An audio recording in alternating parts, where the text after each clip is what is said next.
Greetings, Urban Ice X here.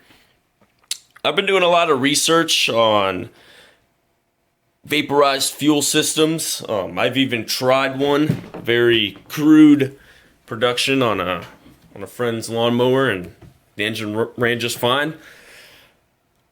So that enticed me. I want to know now if it's more efficient and the engine runs cleaner like people are saying it does. So to test this, I'm going to do a setup on my lawnmower. And here's a rundown of how that cold vapor system's going to look. The lawnmower is a 1999 Torso lawnmower. It's a 6 horsepower Briggs & Stratton engine. Rock solid. Never had any problems with it. And I'm going to disconnect the fuel line. And from the carburetor, I'm going to run 1/2 inch vinyl tubing, clear vinyl tubing, to a cold vapor fuel system. Now, in line between the mower and the cold vapor fuel system, I'm going to use a flashback arrestor.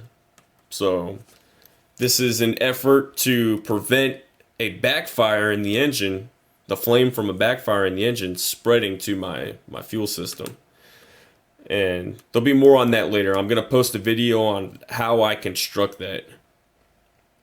And then the line continues to a 3-way T. One goes to the vapor system, one goes to a PVC ball valve, 1/2 inch PVC ball valve that will allow extra air in so I can lean out the mixture.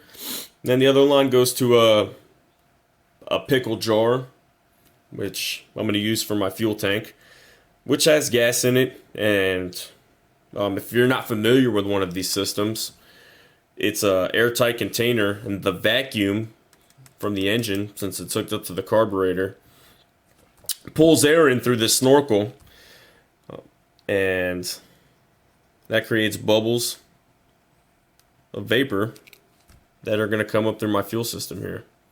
And like I said, I've already ran a lawnmower like this. You can check out my first couple videos. It works. Now I'm going to do this setup to actually measure out fuel and see if I can run the lawnmower longer on its fuel system or on the cold vapor system. Or maybe there's no difference.